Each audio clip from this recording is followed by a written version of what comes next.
So we had a very passionate speakers, and I'm sure there will be a lot of questions. And Shannon, so you start. Thanks.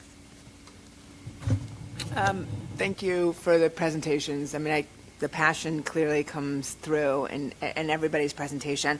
So we've heard for the last day and a half thoughts about regulation versus incentivizing versus volunteering for training around opioid use disorder and around treatment for opioid use disorder. So I'd like to hear a little bit more about your thoughts of this.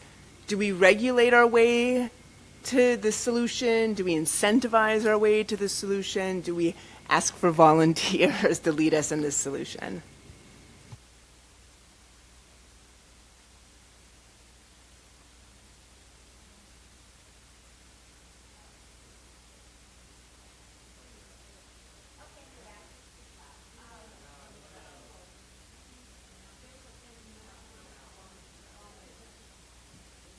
Sometimes it works. I get it. Okay. A little of the first two. All right. So the last one is just developing champions, and anything you need to have champions at each site. I do this all over the country. I go to places. But the other is that it should just be an expectation.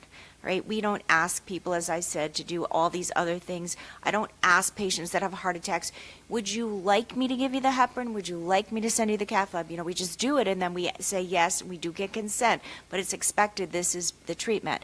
So we need to make sure that the leadership of all these different areas say, we're just going to do this. In medical schools, it needs to be training. We at Yale have started a program that are training all of our medical students, all of our advanced practice nurses who want it, at least in 3 programs. All of our APPs, our PA programs will be trained by the time that they graduate. All of our residents that we're getting into, which are most areas now, our primary care nurses are getting registered. So we can do that training, but that should be required, right? It should be required that not every single person, but that each health system has people who are on board for it. Should we be rewarded? I don't know. That never really helps.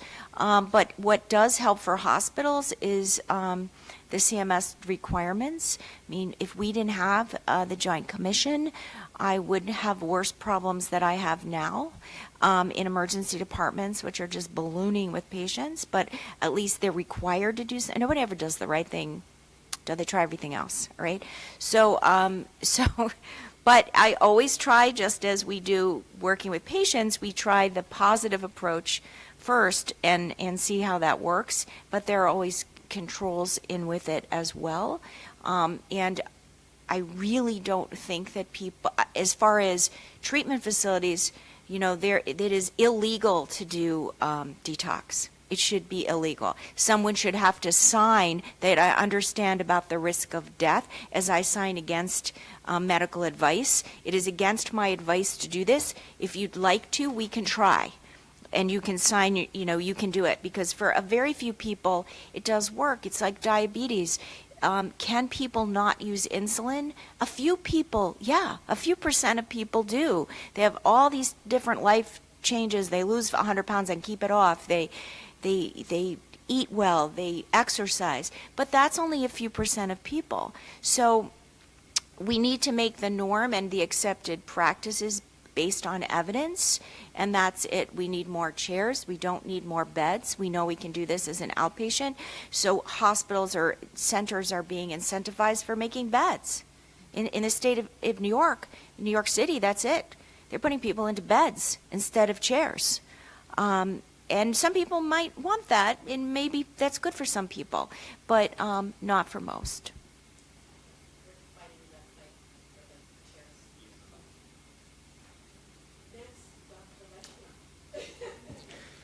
So this was an incredibly moving panel for me. As those who know me know, I am like Mr. Science Guy. I see the world through science. And I'm really struck by a message I took from this panel, which is we know enough. So this was supposed to be a panel on research needs. And the answer I got was, we know enough to move.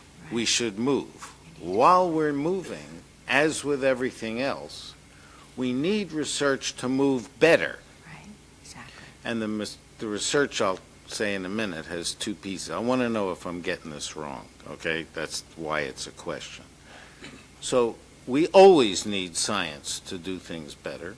And here is something where we know enough to do some specific things, and you have suggested some specific things which we have noted. The two things we need to do is get implementation better, get better meds, of course, know more about the phenomenon, et cetera, come up with better meds, but move. The second, which I actually took from, I think from Jessica, is about communication. So I recently had the interesting experience of chairing a National Academies study on the science of communicating science. And there actually is one. And it tells you all kinds of things that are counterintuitive, and we in the drug business are among the worst at, coming up with our own ways to communicate it, and we know what to do, and I'm as guilty as anybody. But there actually is a science, and it could be studied. We need to communicate, but we also need to study how to do a better job of communicating this issue. We have been failing at communicating this issue for the at least 30 years I've been working in this field.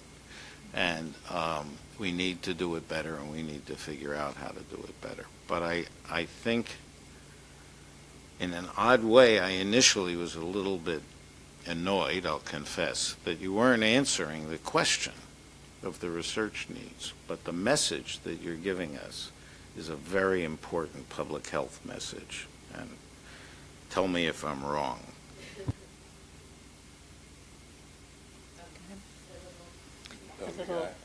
It's under. There we go. You're wrong. So, no, I mean, I think that the challenge is that I think we haven't maybe elucidated where so far the evidence gaps, but I think the challenge is almost what we need is operational research. It's really trying to figure out how we're going to deploy, knowing that we've got, it looks like we have an understanding of where we need to be. It's a matter of trying to meet that. And I think that and I actually do think we do need to alter some incentives and trying to figure out what we can tweak to do that. And I think in the pharmacy world, we always think about insurance that is only going to cover to induction and that's not going to cover maintenance, so they're forced to do these tapers. But, I think that famous comment of a system perfectly delivers whatever outcomes you're getting, I think that tells me that there's something dramatically wrong with the current framework in terms of delivering the outcomes that are needed. And so I think there's a lot of research that needs to be done on how we can better message so clinicians are less nervous, because I think that what we showed there is even when they have the waivers, they're not taking on nearly as many patients as they could. And so even if we got everybody, theoretically, so they had a DEAX, it might still not meet the current demand because they're apprehensive of doing that. So they think there is that anxiety component, but also there is a logistical component. There's been discussions about getting other providers to have to basically be data wavered, and the comment is, well, exactly how am I going to do that on top of what I do? And that is going to take more time than what I'm currently doing. Will I be reimbursed for that? And so I think we do need some research on where the rubber meets the road of how they're going to do that on top of their normal activities. And I agree, it needs to be done, but I think it comes down to there are a lot of priorities and trying to figure out how we can better align those. So, Alan, I don't want you to be annoyed. And I think you're partially right. I think that what you're saying is true. That doesn't negate the need for a lot of additional research. So I think if no message has been clear over the last day and a half, is that we have a very splintered system, right? And we have methadone in one place, we have buprenorphine in another, we've got hospitals, we've got, everybody's kind of doing their own thing under different sets of regulations.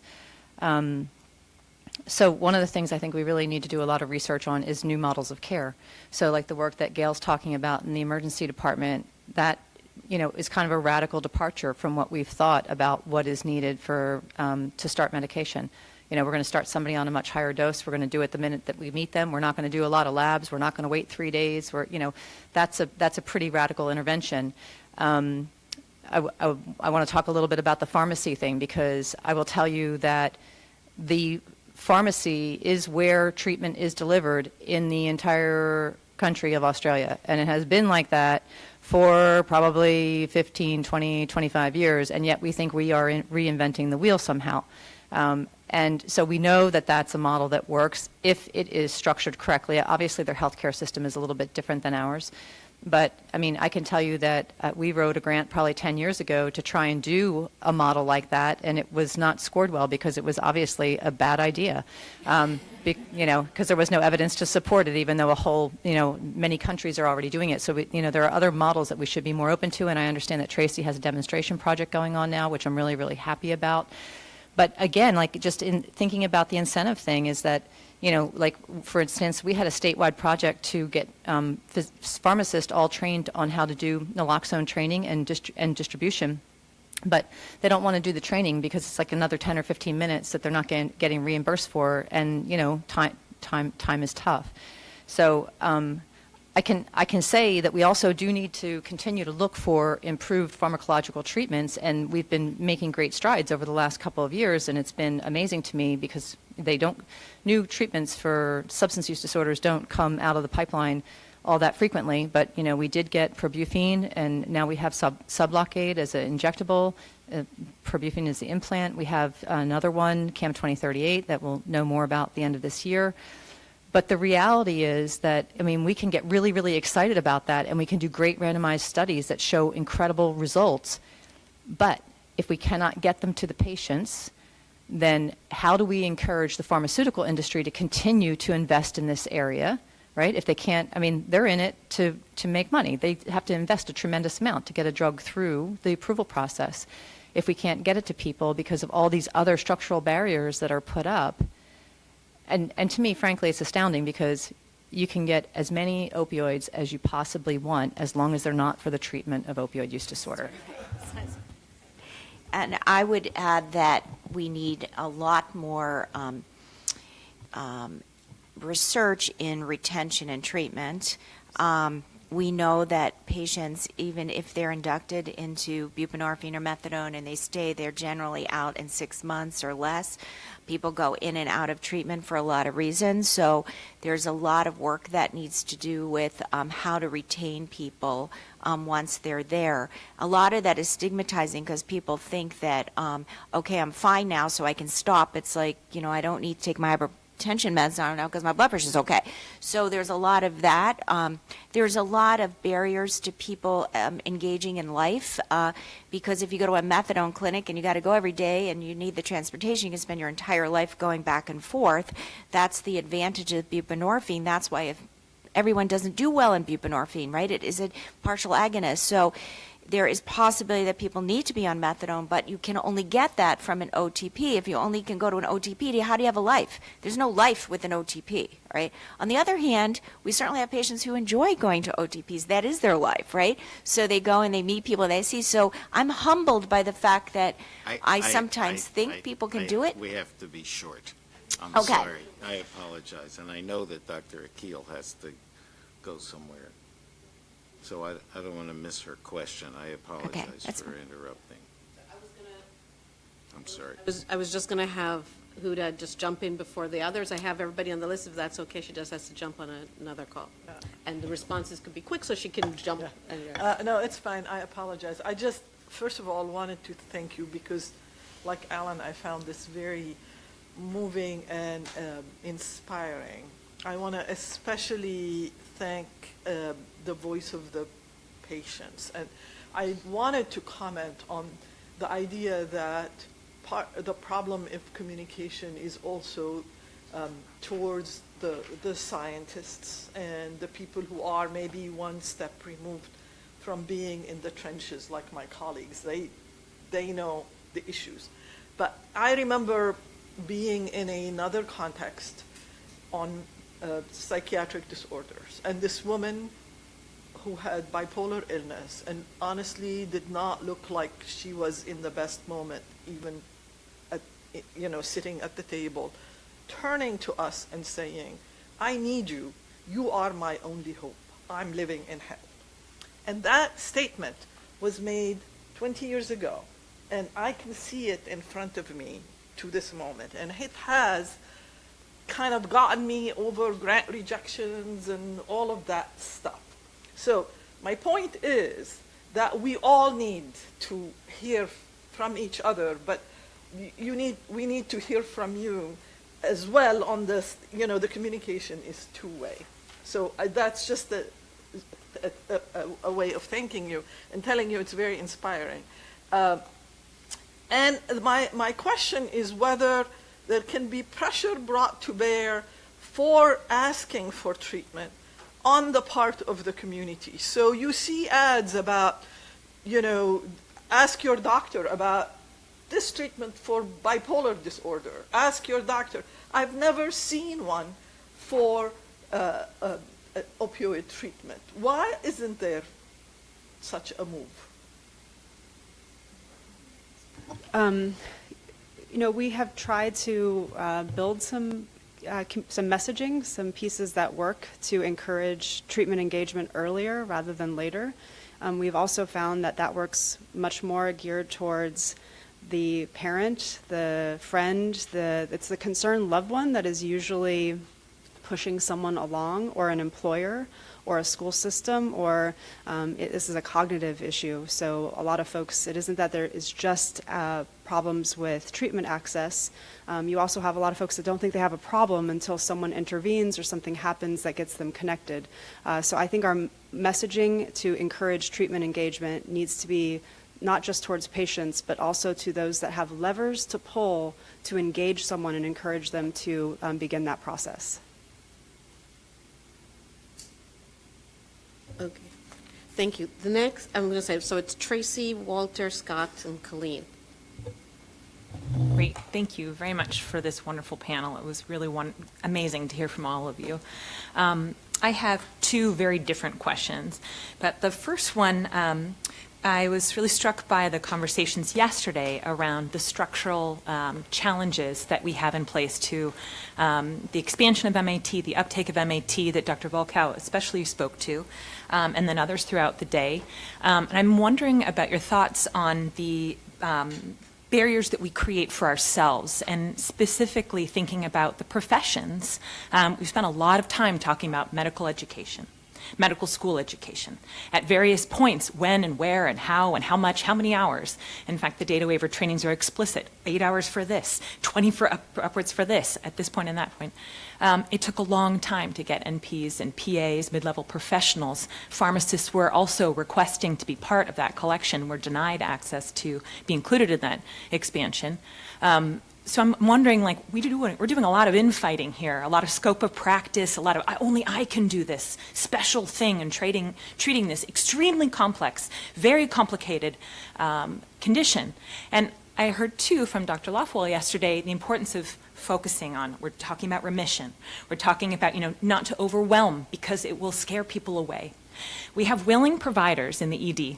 We have some willing providers in the correctional systems, a growing number, and potentially a whole other collection of professionals in the pharmacy who could help here. What are your thoughts on reducing the barriers that we create for ourselves in our professions, being neither a clinician, just a lowly epidemiologist who studies these things, but importantly, I think, recognizing that maybe we all can provide this life-saving evidence-based medication in more appropriate ways by maybe being a little less professional about it, recognizing then that medication is something that more professionals can do at this point in the epidemic. That's my first question. The second question is for Jessica. Well, it's actually for Jessica specifically, so separate from perhaps from some, but others would be willing to speak to it. But this is, I was really struck by the story of Gail and Emmett. And her story and Emmett's story reflect some that we've lived in Rhode Island, and as someone who studies drug overdose exclusively, I see this in the thousands of people whose lives I reflect on. But I worry and have seen the same passion and anger of trying to access and understand treatment also turn very dark and very ugly. And I speak to the civil commitments and the drug-induced homicides, the angry parents who come looking for punishment, not justice. Yeah. And perhaps what we're talking about in greater access to MAT is justice. How do we change that conversation in the parent and family and caregiver community to one that is evidence-based, that is focused on medicine and empathy and adherence, what Mishka spoke to this morning? How do we have our family members and our communities, and to direct, incentivize, however, make it okay to not be so angry and directed in one space. And I'm very encouraged because I look to Australia again and see that parents actually made it so that naloxone could be accessible. I look to our north and I see that parents partnered with harm reductionists and made supervised consumption spaces possible in Vancouver and across the country. So I think there's incredible voice and power, including the direction of science and the kinds of studies. So I'd love to hear your thoughts on that. Absolutely. Let me jump in first. Our families aren't really in the angry category. It's not the pitchforks and the posters and the picket signs. It's more, we want to build a pathway to have better evidence-based care. So our network, we're working on a quality treatment initiative, and we're rating treatment providers and clinicians based on quality standards that others have developed. We set up a telehealth center so people can talk to social workers instead of folks that are usually patient brokers. When you follow those numbers that are on TV or on the radio, it's usually a patient broker that's going to sell your ticket to the highest bidder.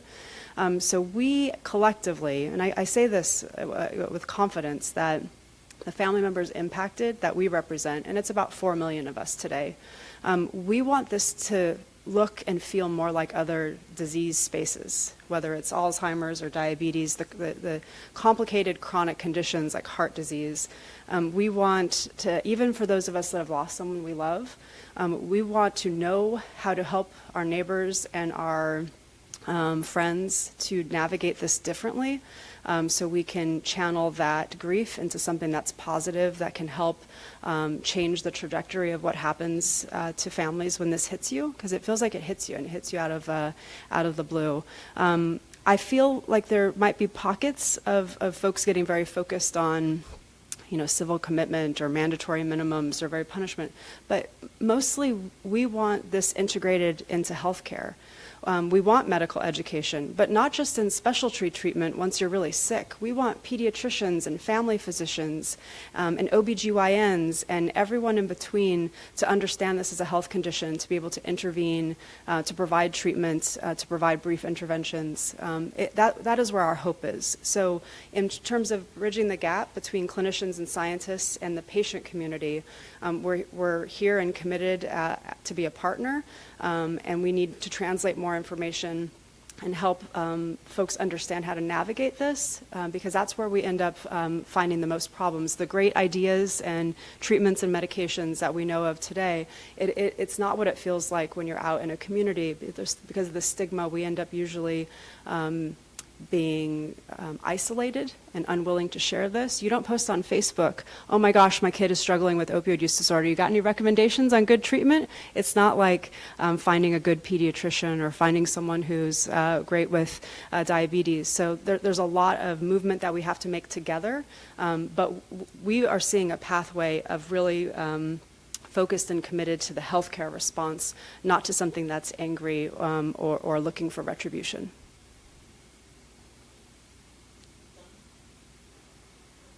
The first question, okay. Yeah, I was thinking about that, and certainly there was pharmacists in California that have requested to go for basically provider status, so they could go for the Data X waivers as well, and that hasn't taken any broad steps, although it had some from quasi board of pharmacy. There was some interest in that, and so there was definitely willingness from the pharmacy community, but I think the challenge is, and when you're trying to identify what the barrier where you've got these silos and you got these barriers and maybe you have these turf wars. I don't know if that's so much the issue as it just hasn't happened. And so when I think about an anecdote, again, the one that always just kind of springs to mind is immunizations, vaccinations by pharmacists. It's that was an agreeable public health concern. Everybody was basically on board that they want to reduce flu, or they wanted to reduce whatever it was in terms of a preventable disease through an immunization. So the public was with it. And so I think it might come down to we still need to get somewhere in terms of messaging so the public grasps that this is an issue of a chronic disease that is a public health threat. And we know it is, just based on the numbers. But trying to get to kind of persuade the public so that you've got maybe for-profit entities that are interested in supporting it, so it becomes like other things where there's a real kind of gravity towards getting more providers to feel comfortable trying to do something with it.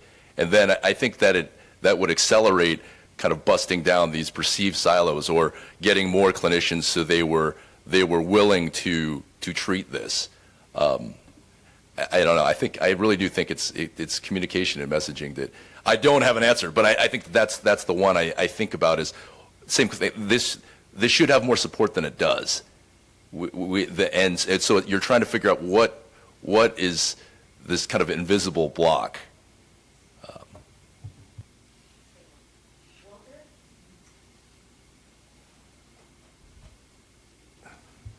Thank you. Actually, first of all, as a person in sustained recovery with the assistance of medication for more than a lot of you have been alive, I want to thank this panel. You re-inspired this old advocate. I wanted to say, actually, I have a little bit for everybody. For Jessica, we've been out there doing this for 25 years. We really are terrible at reaching the young people and the family members, and we're so happy to have you in the battle. Because, methadone and that was always the medication of last resort, and people didn't come into treatment until much, much later. We're glad to see the family members and things like that. I think that's a big part of the battle. For Sharon, do not provide funds to, treatment that's not evidence-based. Well, there is a no-brainer. My comment with that is years ago we tried to get them to work on the block grant and do exactly the same thing, and the response was that the block grant doesn't belong to SAMHSA, it belongs to the states, and touching that is a sin. But the other two things is, one is that Gail, you said that Eon naltrexone did not reduce death. Could you elaborate on that just a little bit? And the last thing is for Jonathan. You said that data wave, there aren't enough data wave docs to meet the need. Whereas the other day at SAMHSA, we were told that if all the data wave docs were prescribing, there wouldn't be an opiate crisis. So is it different data or different?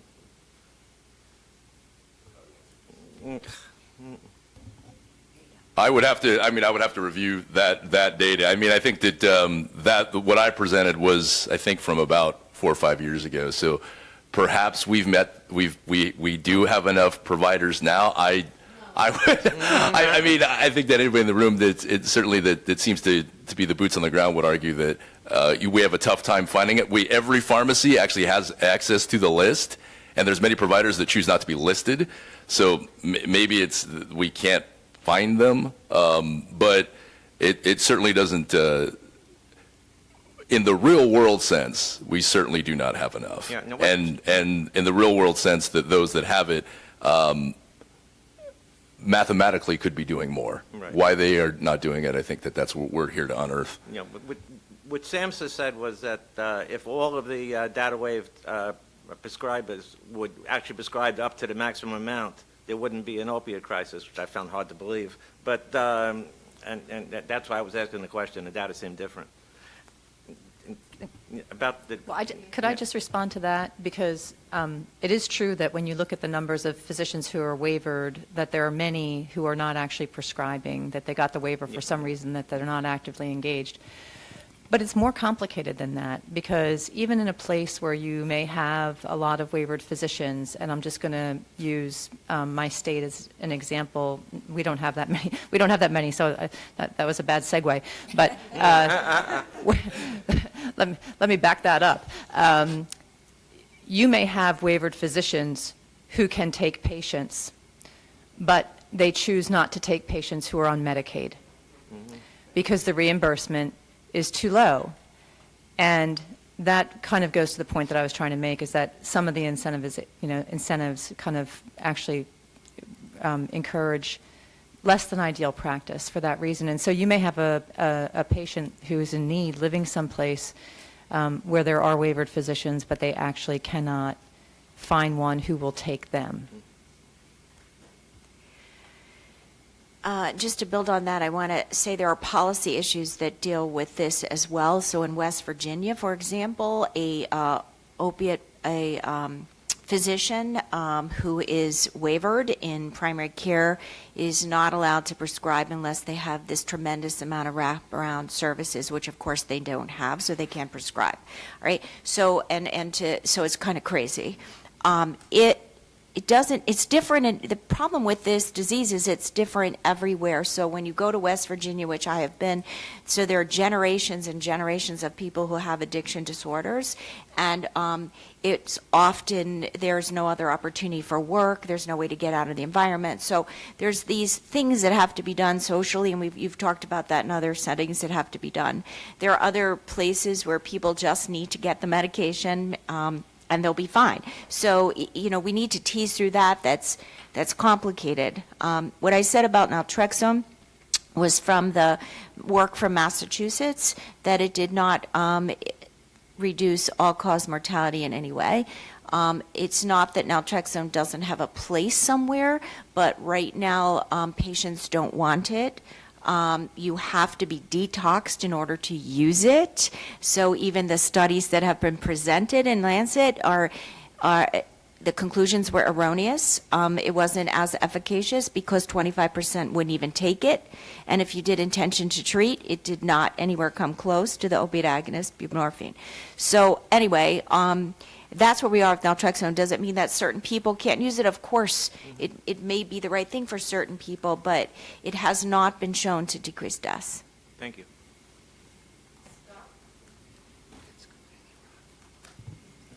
Thank you all for presenting. I want to get back to sort of Alan's questions about science and research, because I work in San Francisco. We have lots of people who are waived to provide buprenorphine, and the vast majority of them work in our public health system, so they see patients on Medi-Cal. In fact, if you want to get treatment in San Francisco, it's better to be either indigenous, or not indigenous, indigent with no health insurance, or to have Medi-Cal. It's just easier. So, which is kind of crazy, but working on justice, I think it's probably a good thing. My question, though, is I work in an OTP. We have both bup and methadone available to people. They have options, and yet not everybody does well on those medications. We know from research in other countries, some of which you alluded to, that there are other medications that are used, opioid agonists, in the setting of injectables, we heard about yesterday, for example. So, but I can't offer those treatments, right, in our setting, unless it was in the context of a research protocol. So my question, I think I'm going to look at you, Dr. Walsh, is what kinds of structures would need to be in place from a research perspective to support that kind of work? Because I don't have all of the evidence-based medications at my disposal, and people are dying.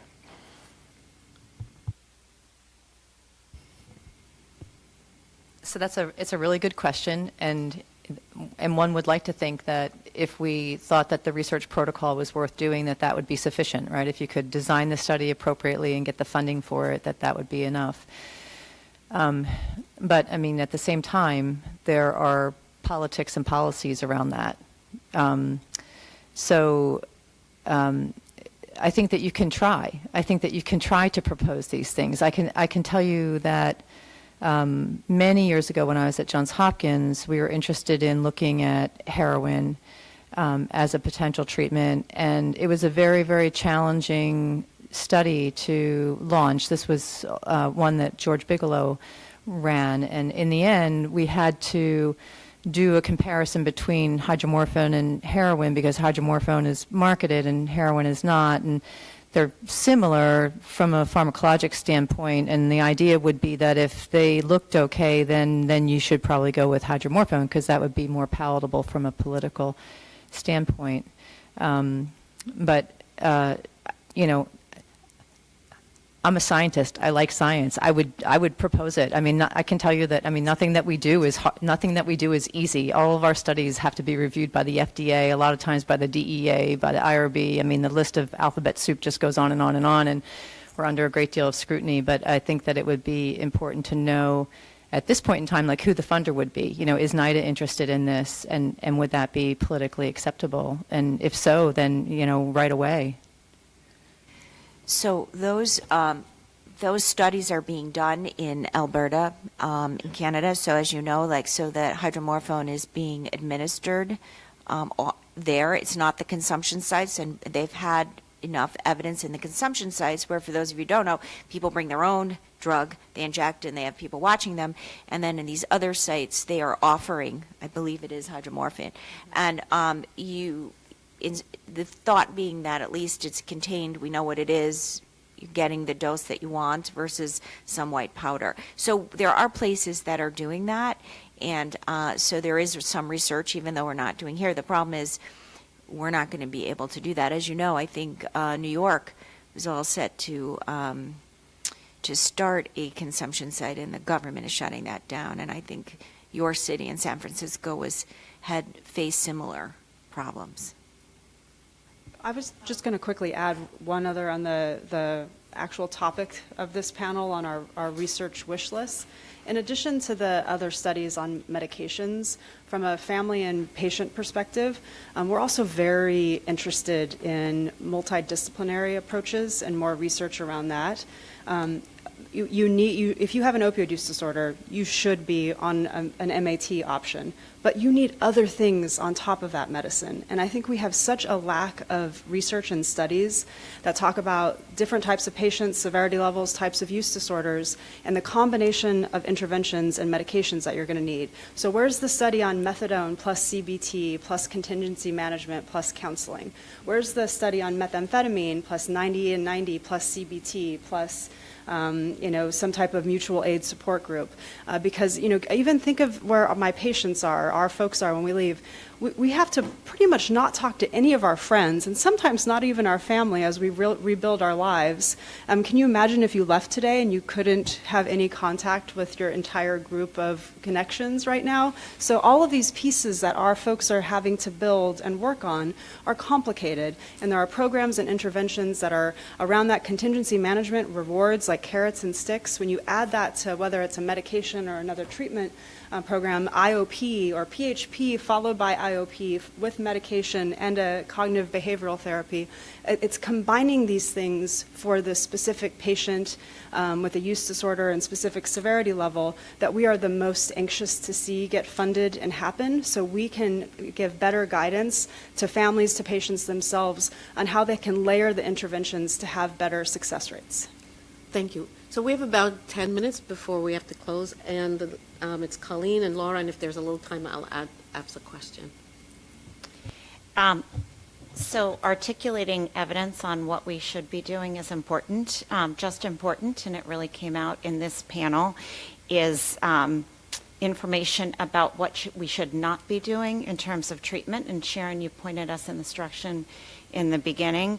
Can this panel be very clear for us about what we should not be doing? And I'm thinking here about effectiveness, I'm thinking about cost, and I'm thinking about cost effectiveness. And since we're on a panel that needs to be grounded in research and evidence and research gaps, What are the gaps in research and things that we're currently doing that don't work and we should not be doing? And how can we fill those gaps?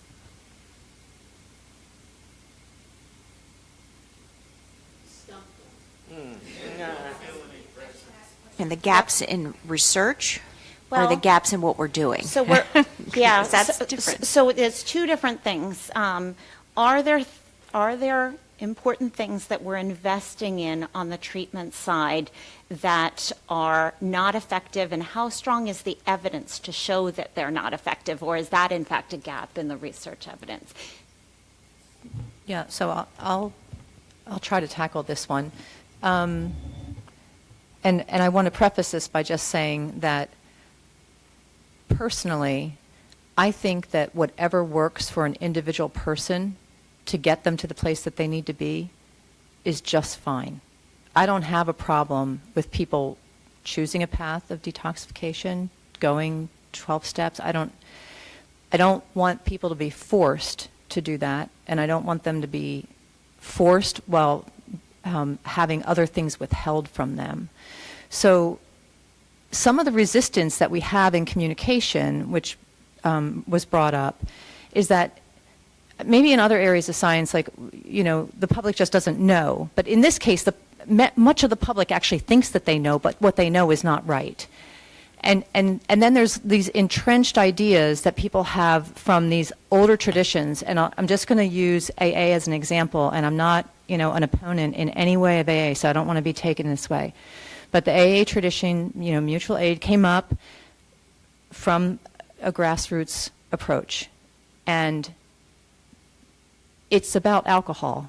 It's not about opioids. And alcohol is also fatal, but over a much longer period of time. And opioids and alcohol are not the same thing. So this idea that you can just apply this thing that people believe in, they believe in it because it worked for them personally. So it's an anecdote. It's, the data of one. It worked for me, therefore it must work for you. I think that some of those types of interventions, like we can show from some small studies that detoxification actually kills people. We don't have a tremendous amount of data to show that, but I don't think that we want to collect it either, right? And so, maybe some of these other things like, 12-step philosophy and other types of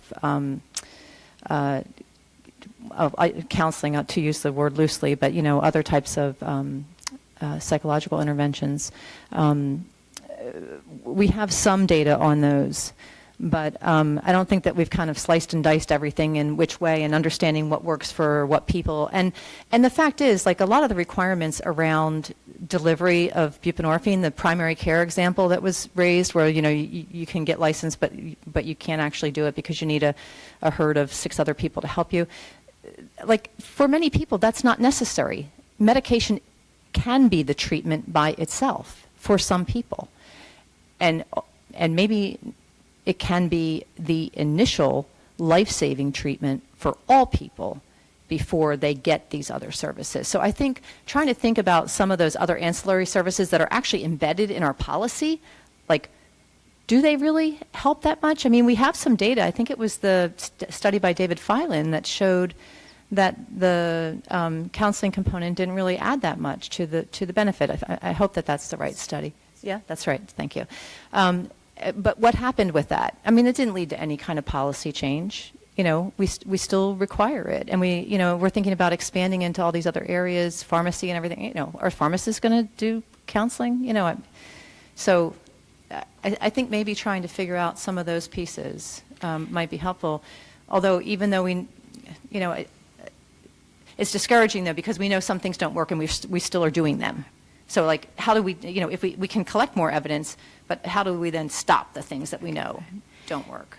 I think, too, if you look at it from prevention and harm reduction to treatment, and you think of it in that phase, what are the things that we need? There are certainly things in prevention that we don't have. What are the things that are happening in really when kids are young and in adolescence, and what kinds of high-risk behaviors are happening, and how does one intervene to stop that? How do we find people that have and even whether it's genetics or behavioral issues, how we attract those patients early on and get them treatment before they go on to using other more lethal drugs, we should definitely be doing that. We then have to get into harm reduction, and those are the things we just talked about. What kinds of things work? These have to be really innovative things like consumption sites or like using Dilaudid or something, injection. We have to think about after that, we have to think about the treatment, and then the treatment is what kinds of things can be offered in what kinds of sites, who can offer them, how can they be offered by telemedicine, do they really have to be face-to-face? This is a disease that you can actually treat by telephone, all right? So how can we get to those populations? How do we treat adolescents? Buprenorphine has only been shown in studies at the age of 16. Could it be used younger? We have so few providers in the state of Connecticut. There are two who will treat adolescents, one at Yale and one at Mid-State. So there's a lot of that. How do we retain people in treatment once we get in treatment? What are the life I call them coaching things that need to be wrapped around with that services.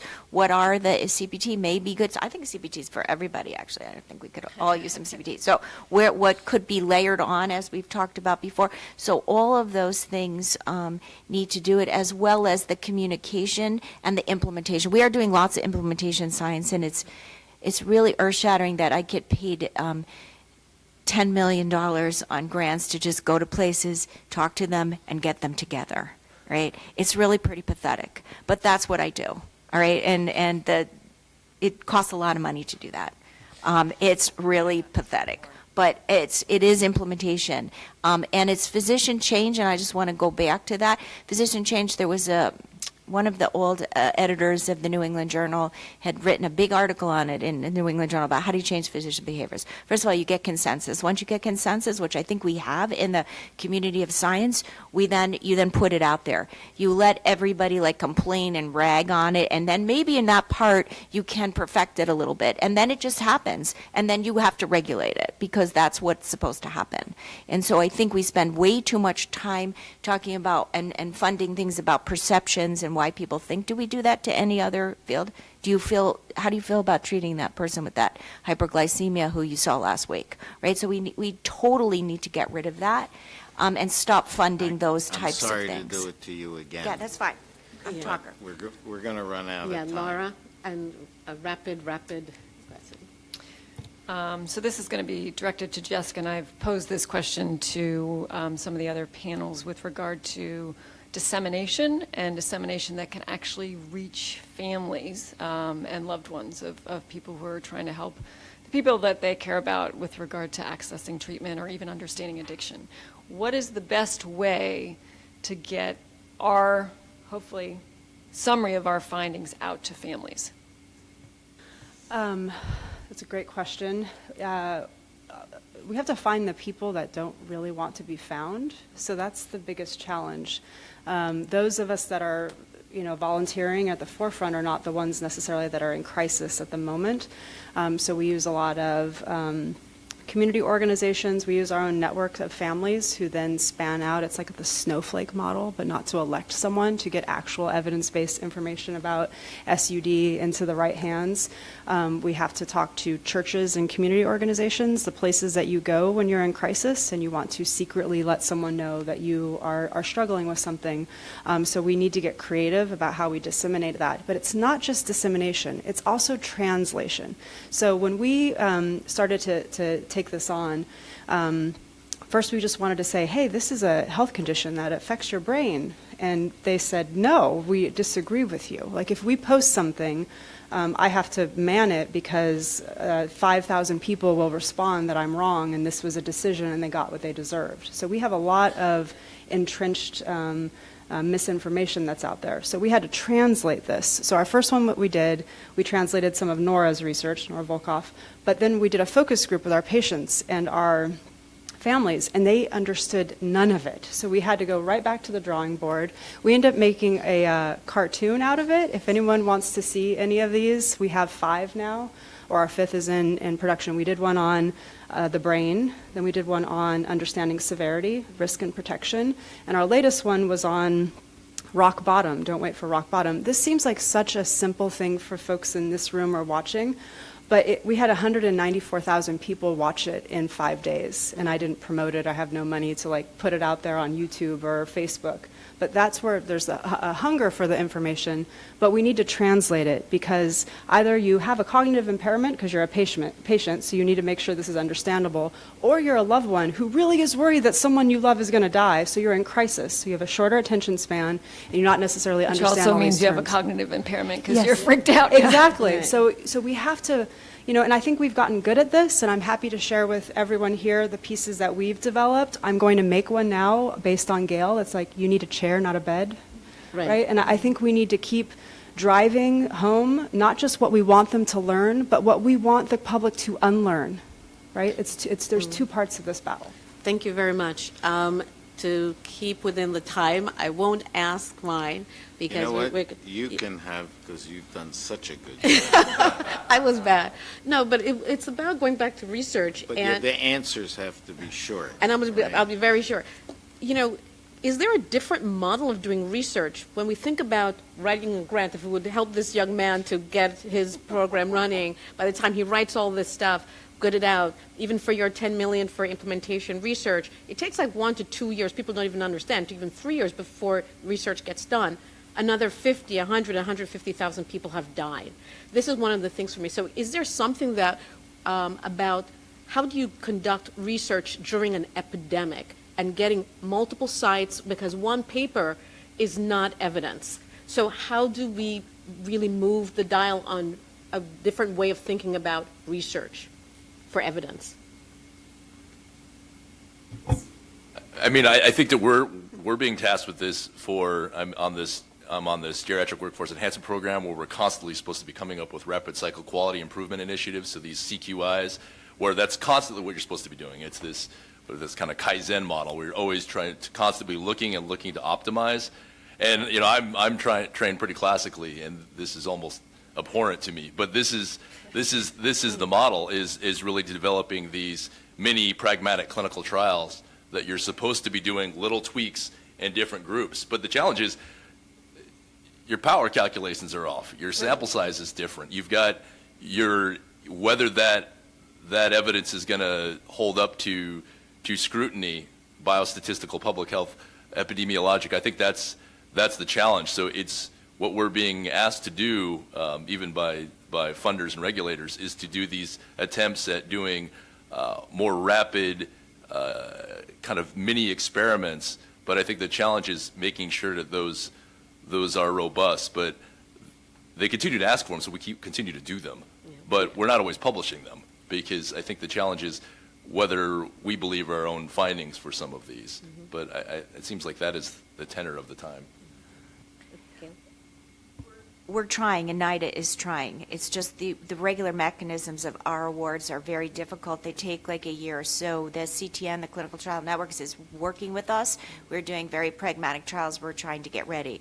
But that even has barriers associated with that, because you have to use certain data coordinating centers and clinical coordinating centers that are already over capacity. So we're just trying to do pragmatic trials that we can write about quickly in certain aspects. We're doing a lot of hybrid implementation science, effectiveness implementation science, so we can sort of get findings out quickly.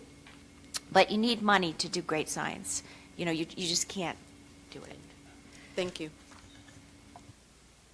Great. Well, thank you. This was obviously a fabulous panel. It generated a lot of thought and a lot of discussion. And so far, we've been very sorry that each of our panel sessions has been too short, but we apologize for that. But we do thank you greatly for your contribution. So clap, clap.